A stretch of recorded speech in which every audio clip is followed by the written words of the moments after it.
All right, so we're diving deep into Stanley Kubrick's The Shining today.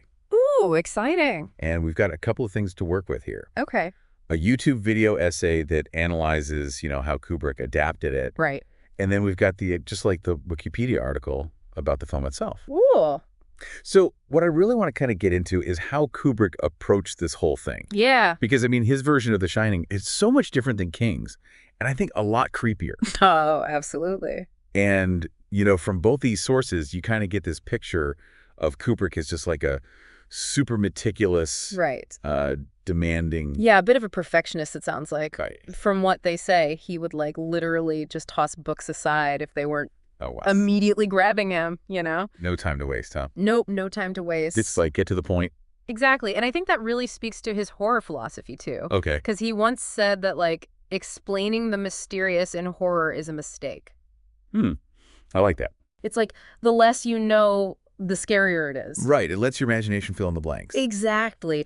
Our imaginations can be way more terrifying than anything a director can show us. Oh, for sure. So instead of over-explaining everything, he wanted to create this atmosphere, this feeling of dread. Like that psychological horror. Exactly, where it gets under your skin and just stays with you. Yeah, it's not a monster chasing you. It's this feeling that something's wrong. Right, like something's lurking just out of sight. Speaking of unsettling, this whole thing with Diane Johnson as the co-writer, that's kind of wild, right? Yeah, that's a bit of an odd pairing, isn't it? A Gothic literature expert teaming up with Stanley Kubrick. It's not your typical Hollywood story. No, not at all. But when you look at how they work together, it's fascinating. Yeah? They spent 10 days just discussing ideas before she even got an outline. Wow. They watched a ton of Jack Nicholson films, really dissecting his performances. Oh, interesting. They even used the Socratic method to really get into the characters' heads. The Socratic method for a horror film. Yeah, asking questions, challenging assumptions. So really digging deep into the psychology of it all. Exactly. And it shows how much Kubrick valued that depth of preparation. Yeah, it wasn't just about the scares. It was about understanding the characters. Right. Making them feel real, even when things start to get really, really unreal. Even after all that prep, the scriptwriting process itself was pretty intense, right? Oh, yeah. It was a constant back and forth. With Johnson, going back and forth from England, sending drafts. Revising, refining, Kubrick always pushing for more. And yet, he still shared the screenwriting credit, which is, not always a given in Hollywood. Especially with someone like Kubrick. Especially with Kubrick. It really shows how much he valued her contributions. Right. He recognized that this wasn't just his vision, it was a collaboration. Exactly. And that collaborative spirit, it really shines through in the final film, especially when you compare it to King's book. Okay, so let's talk about that. Because Kubrick made some pretty significant changes. Oh, yeah. He wasn't afraid to deviate from the source material.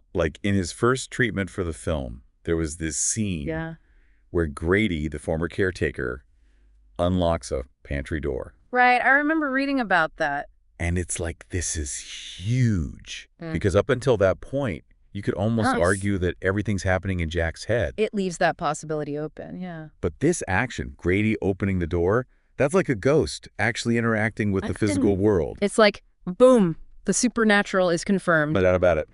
Yeah, but Kubrick ultimately decided to cut it. Which is so interesting because it's It's he understood that leaving things unsaid, unexplained, can be even more terrifying. Right. It keeps you guessing, keeps you on edge. Exactly. And that ambiguity, it's a stark contrast to King's style, which is much more... Oh, way more explicit. Yeah, King likes to explain things, give you all the details. Lay it all out there. But Kubrick, he strips it back, leaves you to fill in the blanks with your own fears. It's he's saying, I'm just going to give you the bare bones, you do the rest. Exactly. And that's where the real horror lies, in our own minds. But it's not just the explanations he cuts. Yeah. He also makes some pretty big changes to the characters themselves. Oh, yeah, he reshapes them to fit his vision. Like Wendy, she's a lot weaker in the film. Much more fragile. And a lot of Jack's backstory, his struggles, his motivations, they get left out. Right. And I think that's intentional. How so? By making Wendy more vulnerable and taking away some of Jack's sympathetic qualities, it kind of shifts the focus. It makes him seem more inherently bad. Yeah, like the darkness is already there inside him. Not just a product of circumstance. Right, and that makes his transformation even more terrifying. Because you don't have that same sense of, oh, poor Jack, he's being driven to this. Exactly, it's more like, this is who Jack really is deep down. Which is pretty disturbing. It gets under your skin. And if that wasn't enough, there were also some really interesting scenes that got cut altogether. Oh yeah, there are all these deleted scenes that fans obsess over. Like Danny's encounter with the woman in room 237. Ooh, that's a creepy one. And Jack's nightmare. And that original ending, which was apparently much darker. Oh, wow. Makes you wonder how those scenes might have changed the overall feel of the film. It's like this alternate version of The Shining that we'll never get to see. A ghost story within a ghost story. And speaking of ghosts, the way Kubrick portrays them is so different from what you'd expect, right? He throws out the typical ghost tropes. They're not these transparent, wispy figures. No, they're solid, almost human-like. Which is way creepier, in my opinion. Oh, absolutely. It plays with that whole idea of the uncanny. The uncanny. Yeah, it's a concept from Freud, basically. It's this feeling of unease you get when something familiar becomes strange. I see what you mean. Like, think about the Overlook Hotel itself. It's supposed to be this grand, welcoming place, but there's this underlying sense of dread. Oh, yeah, for sure. And the ghosts, they look like normal people, but their actions, their presence, it's just off. Like they don't belong. Exactly. It's this twisted reflection of something familiar, and that makes it even more disturbing. And it's not just the ghosts, right? It's Jack, too. Oh, absolutely. His transformation. It's a classic example of the uncanny. He starts out as this, seemingly normal guy. A husband, a father. But then he becomes something else entirely. He's still Jack, but he's not Jack. It's like this dark version of himself is taken over. And that's what's so terrifying, because it plays on our fear of the people we love becoming strangers. Yeah, it's that fear of the familiar turning into something monstrous. Exactly. And Kubrick, he amplifies that fear by using the design of the Overlook itself. Oh, you mean like the impossible windows and the illogical layout? Exactly. That was all intentional. Wow, really? It was his way of creating this disorienting atmosphere. Like the space itself is warping your perception. Right. It makes you question everything you see, makes you feel as lost and confused as the characters. So, even though it's a visually stunning film, it's also designed to make you feel uneasy. Oh, absolutely. It's all part of Kubrick's master plan to unsettle us. And for a horror film, that's pretty brilliant. It's pure genius. So we've got this meticulous director creating this unsettling atmosphere, but then he also embraces this element of improvisation on set. Yeah, he wasn't afraid to let things unfold organically. Which seems kind of counterintuitive for someone like Kubrick, right? You'd think he'd want to control every single detail. But it's like he understood that sometimes the best moments come from those unexpected sparks. From those happy accidents. Like that story about Jack Nicholson breaking through the door in one take because of his experience as a firefighter. That's a perfect example. Kubrick could have insisted on doing it the planned way.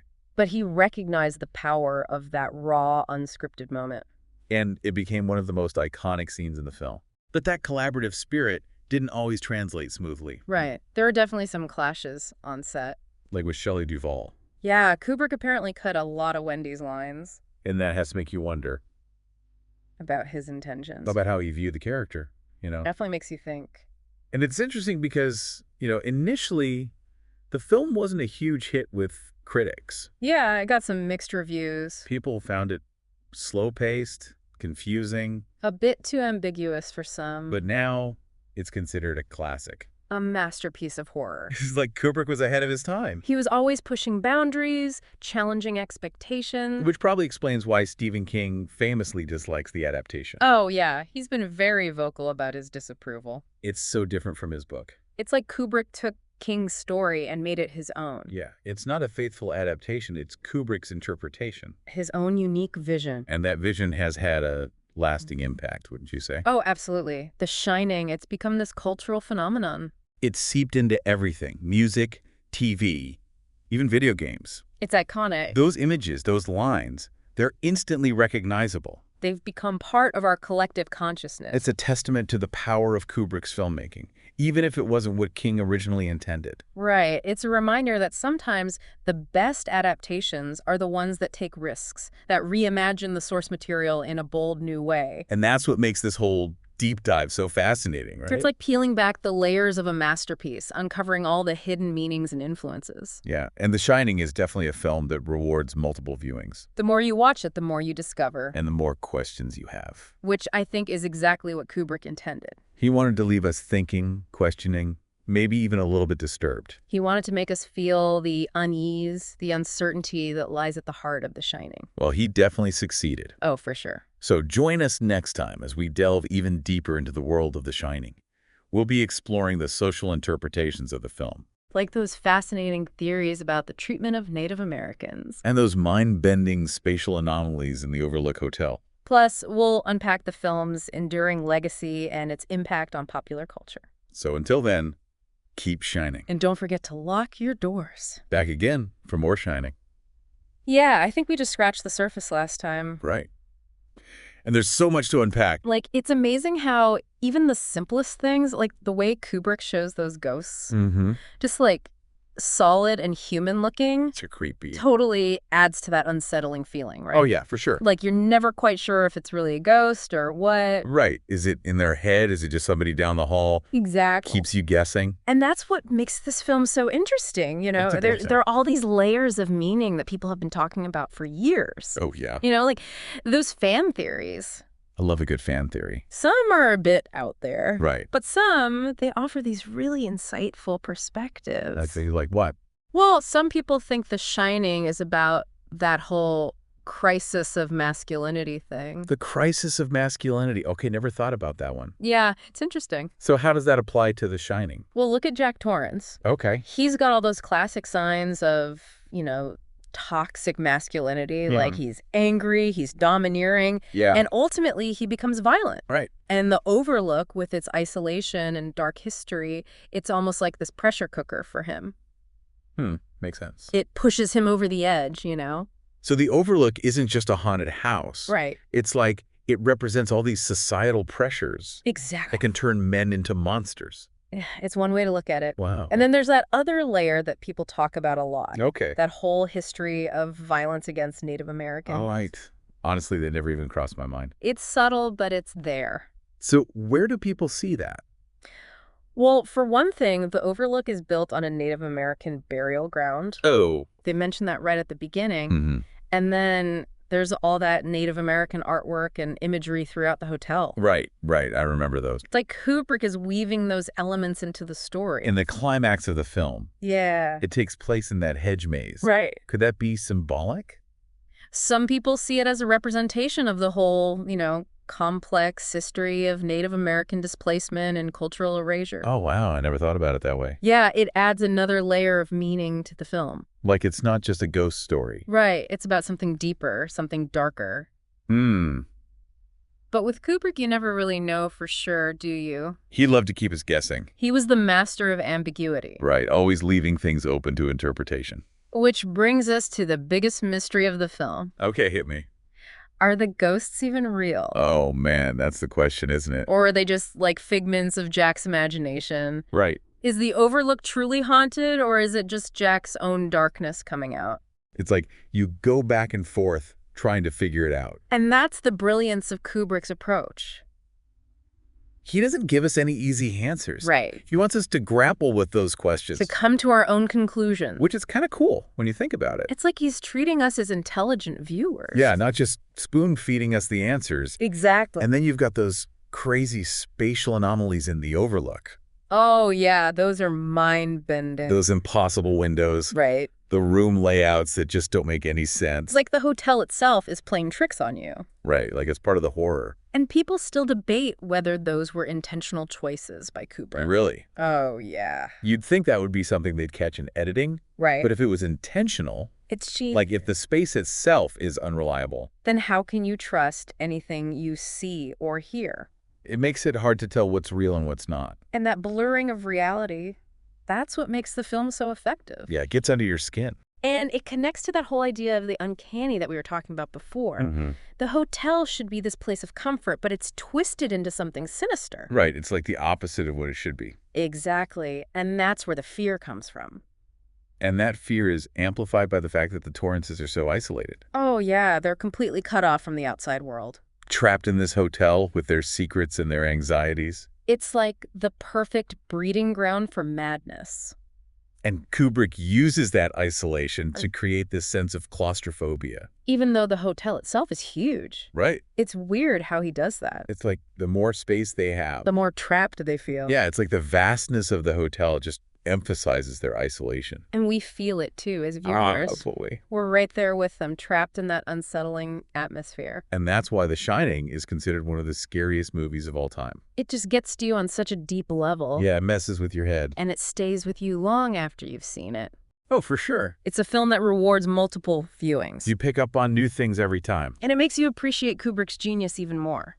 And speaking of things that make you think, let's talk about that ending.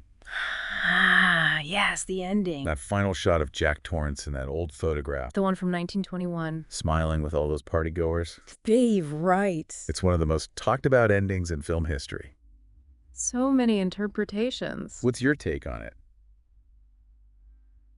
Honestly, I'm not sure. Yeah, it's hard to say for certain. Some people say it's reincarnation. Right. Others say it's time travel. Some even think Jack's soul got absorbed by the hotel. Oh, wow. Like he's part of its dark history now. That's a chilling thought. It's a classic Kubrick move, though, right? Yeah, he loved ambiguity. Leaving us with more questions than answers. It makes you think, even after the film is over. Like, is Jack trapped in the Overlook forever? Reliving that night over and over again? Or is that photograph just a glimpse into the hotel's past? A reminder that evil has always been there. It's a haunting thought. It really adds to the film's mystique. I think we need to take a break. Yeah, let's regroup. My brain is starting to melt a little bit here. We've covered a lot. Hidden meanings, creepy design choices. Jack's soul maybe being trapped in a photo. It's a lot to process. We'll be back soon to wrap things up. Okay, so we've gone deep into Kubrick's vision, the changes, the interpretations, all that stuff. Right, but there's one more thing we got to talk about. What's that? The impact. Oh, yeah, like how The Shining has influenced. Everything. Music, TV, you name it. It's everywhere. It really is. Think about it, like even The Simpsons has parodied it like a zillion times. Oh, yeah. That whole Here's Johnny thing, it's classic. Instantly recognizable. And hilarious. It's become like this shorthand for going crazy. Exactly. But it's not just silly parodies either. Right. Like, there are musicians who have used The Shining as inspiration for whole albums. Yeah, like that Leyland Kirby guy, the caretaker. Right. His music is so eerie and atmospheric. Totally draws on those haunted ballroom vibes. And remember that music video for The Kill by 30 Seconds to Mars? Oh, yeah. That one was a straight-up homage to The Shining. It's like they recreated the whole movie, shot for shot. Pretty much. It's wild how those images, those lines for the film, they've just become so ingrained in our culture. It's like they've always been there. And it's not just direct references either. Right. It's the way The Shining has inspired other artists to be more experimental. Yeah, to push the boundaries. To make us think. It's a film that makes you feel something. Definitely not your typical horror movie. And it's definitely a film that makes you question. Everything. Exactly. And that brings us back to that big question we started with. Oh, you mean did Kubrick's changes actually make The Shining a better horror film? Yeah, like, would it have been as effective if he'd stayed true to the book? That's the debate, isn't it? It'll probably never be settled. Yeah, but I think it's safe to say that Kubrick's The Shining is its own thing.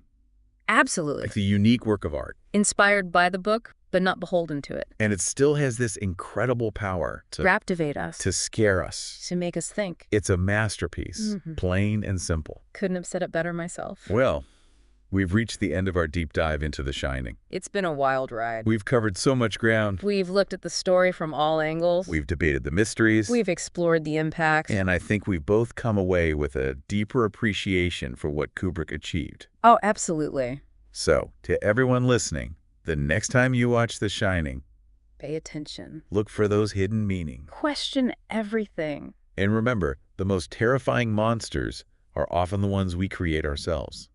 That's a good one to end on. Until next time. Keep shining.